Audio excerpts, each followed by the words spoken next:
How's it going? Today we are not going to be working with the geometry students, so this will be just for you guys in algebra, and they're going to get their own separate video. What I want to talk to you guys about today is some of the more kind of complicated answers that we can get when we're completing the square, and this was why we needed to do this. So I'm going to go over numbers 3, 5, 7, and 8, I think, and then I'll leave you guys just to do 2 for homework tonight.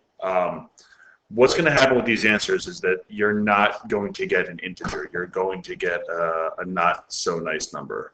So I just want to kind of give you a heads up that this is kind of the reason we're doing this, though, is we want to be able to solve the ones that we couldn't solve before. Now let's take a look real quick at number 3. Let's go back to our original thing, solving. A was 1, B was 16, C was negative 22. So what do we want? We wanted the factors of negative 22 that added up to 16. Well, I've got 1 and negative 22. I've got, 2 and negative 11. And I've got the opposite, negative 1 and 22 and negative 2 and 11. Now, none of these add up to 16, right? None of these add up to 16. Right? None of these combine to make 16. Now, the important thing to keep in mind is that there are other factors of 22. They're just not integers. Okay, they're just not nice numbers to work with. They're not those, I don't want to say whole numbers, but they're not those whole numbers, right? So let's say, for example, if I said, hey, what's I don't know, what's 11? What's 5.5 times 4 times negative 4? Well, 5.5 times negative 4, if I could break out my calculator. Do I have a calculator? Where'd it go? Oh, I don't have a calculator to go. I broke it. Okay. I'll just use my regular calculator. Sorry, guys. So what's negative 5.5 times 4? It's negative 22, right? So there are other factors here. They're just going to be decimals and fractions and things like that, right? So we just want to be really careful that there are other factors, but in our conventional method of factoring these, we couldn't get them. And chances are they're probably going to be what we call irrational numbers. Now we'll get to that in a second, okay? Now, so what it pretty much means is we can't solve this by factoring. We have to use a different method. So we're going to talk about completing the square, and there is going to be another method we can use. So if you don't like completing the square, you can kind of get around it. I'll be totally honest with you guys. I didn't know how to complete the square until I got to college. When I was in school, as long as you knew how to solve the problem, that was enough. They made more of an emphasis on completing the square because they want you to know it for some more advanced methods and for equations and circles next year, which is why the geometry class has been with us for the last few days. So when I said to them last year, don't forget this, and then they forgot it, please don't forget this, okay? So let's talk about if we solve this by completing the square. Now, the first thing we said we wanted to do was see if A is equal to 1. A is equal to 1. The second thing we wanted to do is we said we wanted to move the C term over to the other side, okay? So we have this new thing, P squared plus 16P. We're leaving an extra long space, and we're saying that was equal to 22. Then we were saying, hey, let's take that middle term, let's divide it by 2, and let's square it. Well, 16 divided by 2 last I checked was 8. And 8 squared is 64, okay? But if I'm going to add 64 here, then I have to add 64 here. Well, this becomes P squared plus 16P plus 64 is equal to, what is that, 86, okay? Now let's go ahead and let's write this in perfect square form. Well, I said I'm going to take the square root of the first term, the sine of the middle term, and the square root of the last term. Okay, so that's what we've got so far. We've got P squared plus 8 is equal to 86. Now, why is this a hard thing? Well, we know P plus 8 squared is equal to 86. We know our next step is to take the square root of both sides. So if I take the square root of this side and the square root of this side, p plus 8 is equal to the square root of 86. Now let's talk about the square root of 86. Hold on, let's calculate the square roots.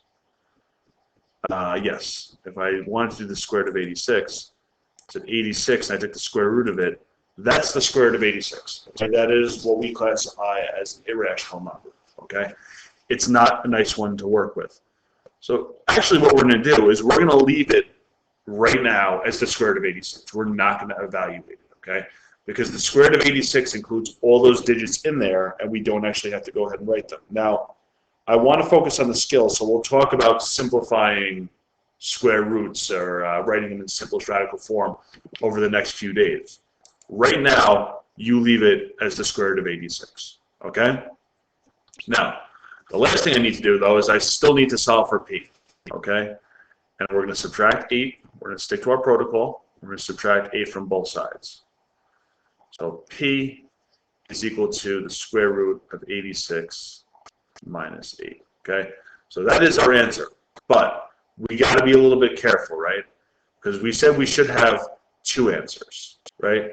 So we're not going to write it like this. What we're actually going to say is p is equal to negative 8, and we need the 2 answers from this one, the positive one and the negative one, okay? And that is going to be your answer. We will get further into what this answer means over the next few days. I want to get through this process so we can get to this point, and then we'll talk about how we're going to simplify this answer, okay? So nothing changes up till here. Here's where we're changing, okay, from yesterday. So essentially, you're going to leave this as a square root. Then when you add or subtract whatever the number is here, you're going to put it in front with a plus and a minus sign. Okay? Good? All right, let's take a look at number 5. Okay, so number 5. Again, what are the factors of negative 33 that add up to 2? There are none. There are no factors of negative 33 that add up to 2. Okay? So we're going to have to use a different way. Let's complete the square. All right? Let's start by moving the 33 over to the other side. R squared plus 2r is equal to 33. So again, we're looking at this number right here, right? And we think about what we're going to have to add to it. So 2 divided by 1 squared. 2 divided by,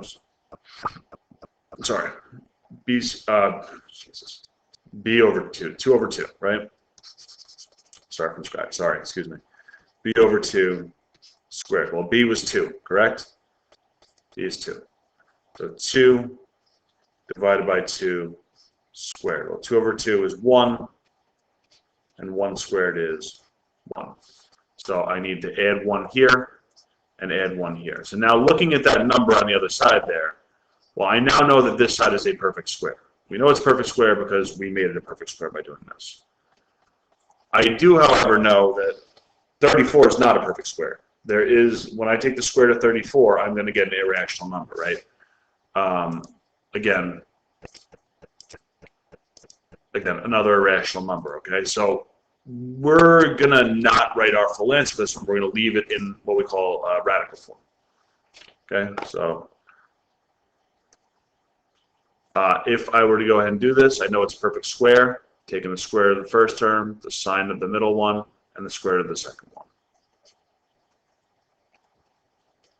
Okay, so what do I got? I got r plus 1 squared is equal to 34, right? That's what we got. I'm just rewriting that up here, okay? So what are we going to do? We're going to take the square root of both sides. We'll say r plus 1 is equal to the square root of 34. Subtract 1 from both sides. But like I said, to account for the 2 numbers, right, there's a positive and negative number that comes out of here. We're going to say negative 1 plus that number and minus that number. Okay? So this is our final answer. We will talk about how we can simplify it in the next few days. Okay? Good. So again, all we're doing from here is leaving this as a square. So if you put it in your calculator and you get a number like this, leave it like this. Do not change it. Just leave it like this. Okay? All right. We're going to take a look at number 7.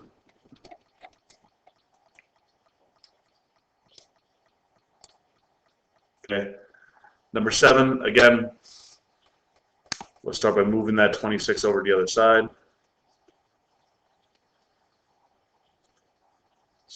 M squared minus 12m is equal to negative 26. Okay. So again, what do I got to do? I got to do b over 2 squared. So b was negative 12. Negative 12 over 2 squared. Negative 12 over 2 is negative 6. And negative 6 squared is going to be 36. And if I'm adding 36 here, I'm adding 36 here as well. M squared minus 12m plus 36 is equal to 10.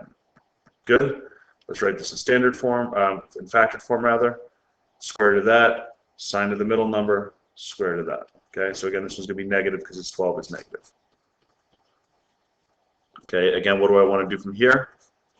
I need to take the square root of both sides. Now, I know a lot of you guys want to say the square root of 10 is 5. Don't do that, okay? Okay, so what do we got to do? M minus 6 is equal to the square root of 10. You're going to leave it just like that, okay? Again, you put square root of 10 in your calculator, you can get an irrational number. So again, you went to your calculator, say, all right, what's the square root of 10? You put the square root button and it gives you that number. So again, not something we want. Only new step from here, we're going to add 6 to both sides.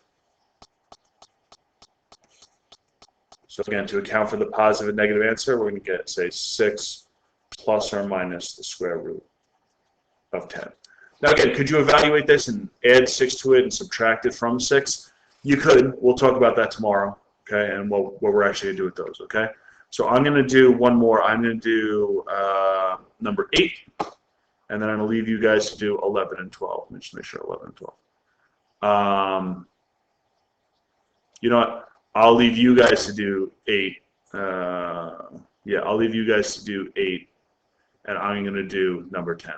Okay, so you guys are going to do, I'm sorry, I'll do 8. I'll do 11. Okay, so you guys can do 8 and 12 for homework tonight. Okay.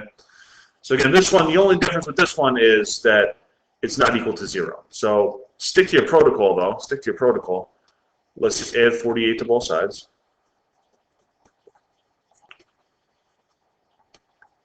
M squared plus 2m is equal to 42.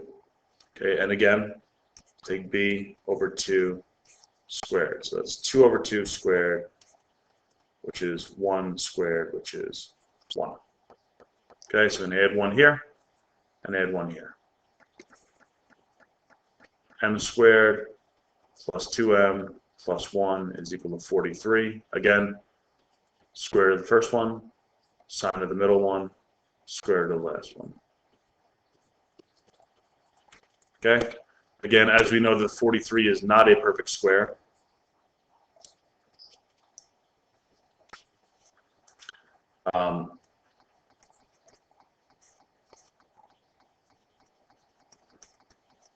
Let's take the square root of this side. Let's take the square root of this side. We'll say that m plus 1 is equal to the square root of 43. And again, what do we got to do?